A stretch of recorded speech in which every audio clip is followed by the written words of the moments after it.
So consider this. You're really going to like this. So if you've been listening to us for a while, you've been hearing us talking about meditation. Meditation is the most powerful tool for coming into vibrational alignment with that pure, positive, non-resisted thought. Oh. Meditation is the way you get in on that power, the power that creates worlds. Meditation is the way you get there. What happens during meditation? An effective meditation, you focus on something meaningless. Esther likes the air conditioner noise because she lives in hot places and there usually is one. And then when she's not in a hot place, she puts her phone app on and listens to Central Air. Really, she does that.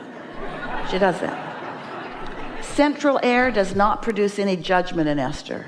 She does not think, I've heard better. So, an effective meditation is you find something to focus upon that quiets your mind, because it's not juicy, it's not meaty, it's not about anything that really matters. And so your mind quiets, which usually what that means is your resistance subsides. And when your resistance subsides, then the natural rising of your vibration occurs until you are at the frequency, you are vibrationally compatible to the frequency of what's going on over here in your vortex, to your inner being. And when that happens, then the movie starts to play. Sometimes it's a visual thing, sometimes it's an auditory thing. Consider this. You're really going to like this. So let's say you decided that you're going to meditate and you were going to allow your vibration to rise and you were going to receive the movie. And when that movie comes, what it is, it just feels good when it comes. And it's about the weirdest things. It's not about saving the world usually or any of the big things that you think you're working on. It's about things that are pleasurable to you that you can receive right now. And so it could be about seeing someone's face or a dog licking your face. One time it was Esther saw a documentary on a mother bear and a baby bear, and they were taking the honey from the big tree. She saw this on television. They were licking the honey from each other, and the narrator was saying that, look at the love that these bears are feeling for each other. And Esther thought, it's the honey. It's the honey they're after. But that caused her to ask the question about how the bears really are feeling. Is it the honey? And so in one of her meditations, there were bears loving each other and there was no honey involved. In that quieted space, that question was answered for her in a vivid daydream, so to speak, a daydream. And so we want you to focus with us a little bit on putting yourself in a position where you can be in the receiving mode of the daydream that's coming from the influence of source. Because you could be, and often are, we love you so much, having a daydream under the influence of something else. In sleep state, you call them dreams and nightmares. But you do the same thing in daydreams. There's daydreams and day nightmares. Wait, that didn't sound right. There's daydreams and daymares. In other words, it could go either way depending upon what you're under the influence of. So consider this. You've decided to set aside a little bit of time. 20 minutes is really enough. And any more than that, from our perspective, is too much. So you sit to quiet your mind, and before you do, a sort of thing is crossing your mind. That email you read, what were they thinking? Why would they send that to me? Why would that even happen? Now this is a movie that's playing, isn't it? You know those movies that play. But now you know, while that movie's playing, that you're under the influence of something other than source. Yeah? So you focus back on the sound of the air conditioner. And it's sweet relief from that daydream you were having. In fact, it causes that daydream to fade into the background because you've quieted your mind and you're now not active with whatever happened. The thing that person did that you think that they did, or the disappointment you had over something. The focus on something that doesn't matter, like the air conditioning sound, causes you to deactivate the vibration so that that's not active. So that movie can't play, yeah? So if that movie is playing, don't be mad at yourself or at the movie. Just know why it's playing. That's what's active in your vibration. So what are you going to do? Are you going to create another movie? No, you can't do that. If you try to create another movie, you'll just amplify the movie that's already going, because you received it. You were in the receiving mode of that. You hear what we're saying? That movie that's playing, you didn't sit to meditate and say, I'm going to think about all these rotten people and all the rotten things they've done to me, or the state of this or the state of that. You didn't sit deliberately intending to do it. You're just doing it because it's active in your vibration. So what's your remedy? What's the most you can do for yourself under those conditions? Focus on the sound of the air conditioner, or whatever it is you're using. Flickering flame, dripping faucet, doesn't matter what it is as long as it distracts you.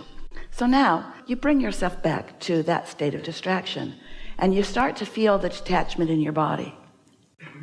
Maybe a little numbness. Eventually you can't tell your foot from your nose, but you might even feel some movement up the back of your neck. It's different for each of you. Doesn't matter. Don't try to direct it. This is not your movie to direct. So as you quiet your mind, that movie from the influence of resistance subsides. And as you find that quiet place, you might be 10 minutes into your meditation or even more. And then as you really accomplish that feeling of detachment, then another movie may begin to play. And you'll know what influence you're under by how the movie feels while it plays. You see what we're getting at?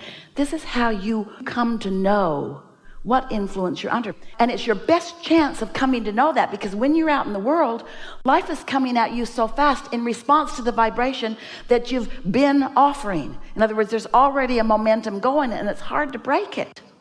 It's hard to break it, but it's easy to break it if you are sitting quietly and breathing and listening to something that's causing a releasing of resistance.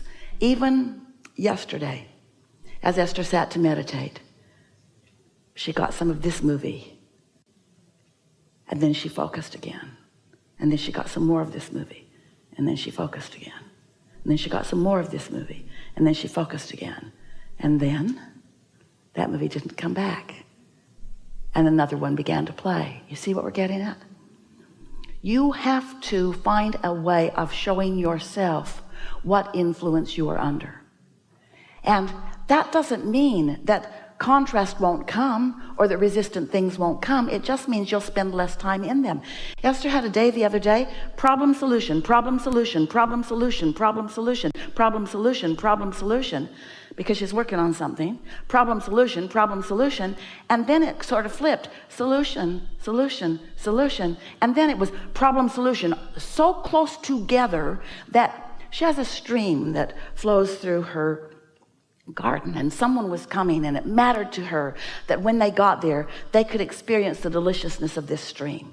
This stream flows all day and all night, every day and every night, and Esther loves it so much. It's her favorite thing for somebody that she loves to see. So somebody was coming, and the night before, Esther walked up her path, and she stood and looked at the stream, and she thought, stream, I love you so much. Thank you for being so steady. And the next morning, her gardeners came, and her company was coming, and she asked her gardeners to just brush things off and make it look as nice as she could, because someone special was coming.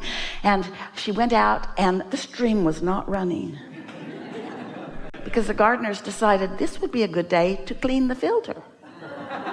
And then they lost the prime in the pump, and then they couldn't get it going. And Esther did not like it.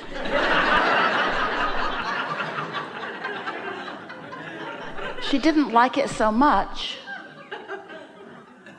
their hands became inoperative, because they care so much about what Esther thinks. And the look on her face, she was trying to use nice words, but she was clearly distressed about this. And some words accidentally slipped out, like, why now? What were you thinking? Why would you do that today? So they didn't get the stream going.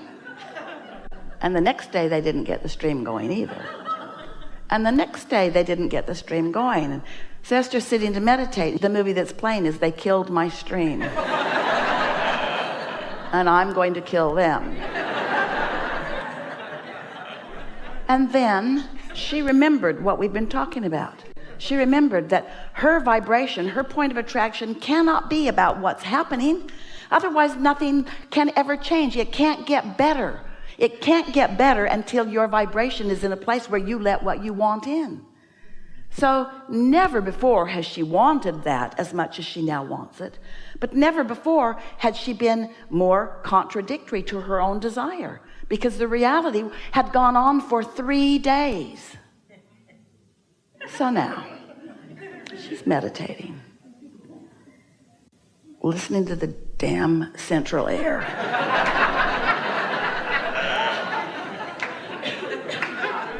And knowing what she's got to do, knowing that she's got to let that go. She's got to let go what's happening before what she wants can happen. So she managed it. Central air was extra sweet to her that day. She focused. She felt the relief of the non-thought. And then other movies played that had nothing to do with the stream. Because the stream movie couldn't play without activating the other movie. And inner being and source is smart enough to know that. So we don't stir up trouble like you all do. We didn't poke at her. Ready for the good thoughts about the stream? No, we projected other thoughts that are easy for her. We thought about things that we knew she could easily tap into, that had nothing to do with this thing that would stir up trouble for her. You get it? You might want to try that for yourself and your friends and your family and your kids. So, blissful thought. She came out of meditation and had a thought. I'm going to call the man who built the stream to begin with. Guess where he was? On her street. Guess how long it took him to get there? 2 minutes. Guess how long it took him to fix the stream? 5 minutes. Power of non-resisted thought. Those guys would have figured it out eventually. They were close.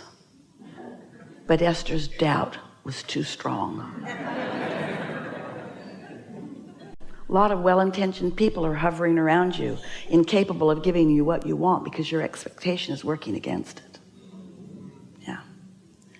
We've enjoyed this interaction immensely.